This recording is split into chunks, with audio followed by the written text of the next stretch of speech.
What it do, guys? Welcome back to the channel. It's your boy Aladdin. If y'all could, and y'all new, let's please unplug everybody from the Matrix and unlock the secrets of our mind.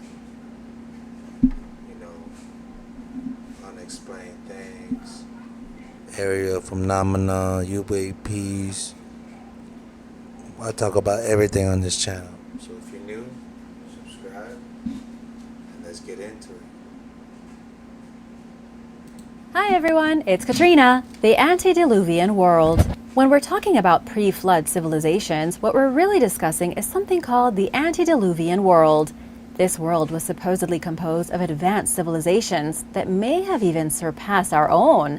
But when the Great Flood came, these civilizations were annihilated. Almost all traces of them were destroyed, and then the new world began. According to the Bible, it was God who sent the Great Flood to wipe mankind from the face of the earth. This was punishment for man's mistakes and sinful lives, and so these great civilizations were obliterated. There's obviously a lot of contradictory information. Scientists agree there was a Great Flood that could have wiped out cities over 2,000 years ago, and many civilizations have a flood myth. But there has never actually been physical proof of a utopian society or any kind of society any more advanced than we are now. And yet the people who lived in the antediluvian world were supposedly superhuman. It's said that before the flood, human beings lived to be about 1,000 years old. Also, people possessed a higher level of intelligence. There are even some theories that say the Nephilim of the Bible were actually the first humans to build civilizations before the flood wiped them out. The people of the Sphinx. True. Very Recent true. evidence has come to light that the Great Sphinx of Egypt may actually be twice as old as mainstream archaeologists believe.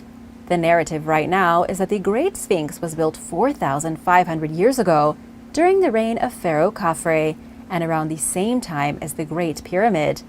But it may have actually been built 7,000 years ago, long before any biblical flood. The Sphinx itself is formed from blocks of carved limestone. It's about 240 feet long, standing guard in front of the necropolis of Giza. Most archaeologists would say the Sphinx was built as part of the pyramid complex, but the pyramids may have been built around the Sphinx because it was already there. We know based on the erosion of the limestone that the monument spent at least 700 years buried in the sand. At some point, it had to be dug out of the desert sand like a lost artifact. We don't know if it was the ancient Egyptians who dug it out of the sand 4,500 years ago, or if it was done later. Then there's the matter of the erosion on top of the Sphinx. It looks like the erosion is caused by rainfall, yet this type of erosion doesn't appear anywhere else in the area. That's because there is very little rain in Egypt. And so, if the Sphinx was indeed eroded by rain over thousands of years, it must have been built when Egypt's weather patterns were different. This would place it at a minimum of 7,000 years old. None of this is proven, and it's all mostly speculation. But if it turns out to be true, it would mean the Sphinx was built by an earlier, pre-flood civilization even older than the Egyptians. Under the Black Sea, scientists have just discovered the remains of an ancient human settlement hiding underneath the Black Sea. This is authentic, documented evidence of ancient humans who thrived on a prehistoric shoreline before it was swallowed by the Great Flood thousands of years ago. It was Dr. Robert D. Ballard who helped to discover the surprisingly well-preserved structure 12 miles off the coast of Turkey. You might not know his name, but Dr. Ballard is the same undersea explorer who used robotic devices to find the resting place of the Titanic. This guy is the one to call if you want something found in the ocean. An underwater robot was used to look about 300 feet under the surface when it found a rectangular area of collapsed wood and formed clay. This area was part of a settlement, and the sea floor was scattered with artifacts, carved wooden beams, stone implements, and the ruins of a mud foundation. The expedition was sponsored by the National Geographic Society as part of a project searching for human settlements that were wiped out by the historical flood. The purpose of this expedition was to find a pre-flood civilization, and they did it. The only thing now is trying to figure out who these people were. The experts had to look at seashells to help date the structure, putting it back about 7,000 years ago.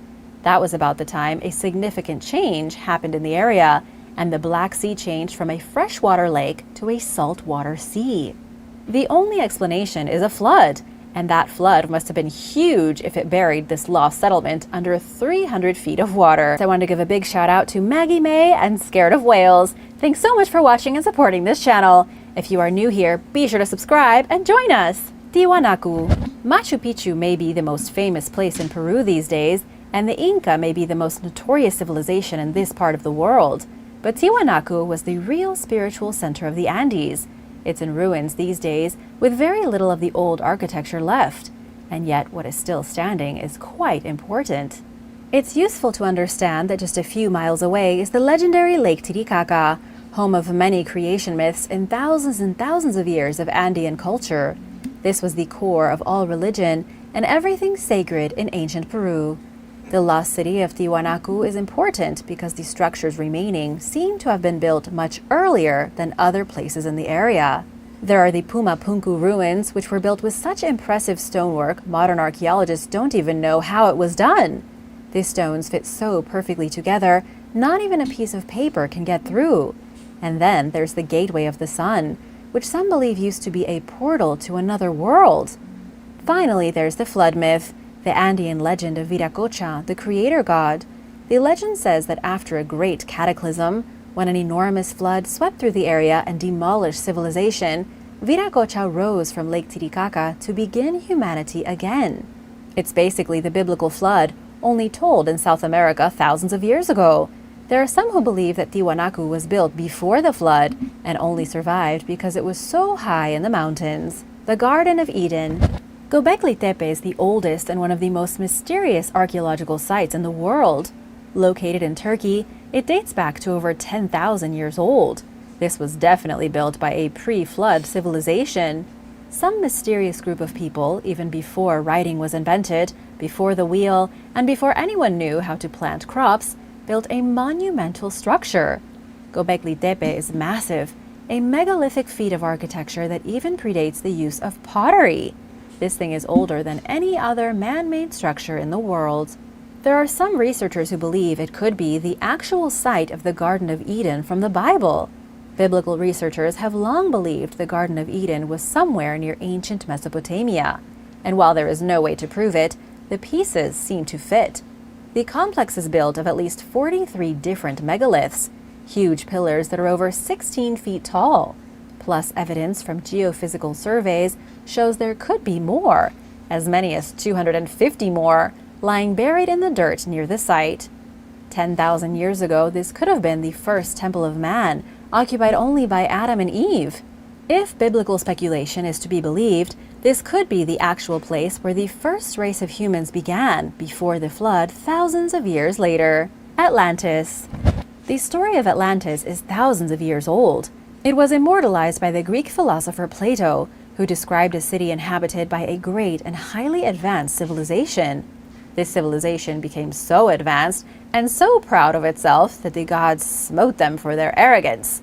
They were destroyed in just one night by a great disaster. Within moments, the entire city of Atlantis was plunged into the sea. It's easy to see the correlation between Atlantis and Noah's Ark. We can also see it in the Hawaiian mythology of Nu, the Ark Builder. Almost every civilization wrote of a great flood and the rebirth of the world afterward. The story of Atlantis even fits in with the timeline of when that may have happened. According to geological studies, there was indeed a catastrophic event at the end of the Ice Age when the world could have been flooded. This would have happened about 11,600 years ago. The date Plato gives for the destruction of Atlantis is 9,600 BC, or around 11,600 years ago. Plus, scientists have already confirmed that physiologically and anatomically speaking, people from back then would have been similar to us. They would have had the same intellect as us. And so, even though we don't know if Atlantis existed, the whole concept of an advanced race of people back then being wiped out by a flood. Y'all see, man? I didn't know anything about that shit. That shit's crazy. Well, I learned something today. If y'all did, please subscribe to the channel. Until next time, I'm out.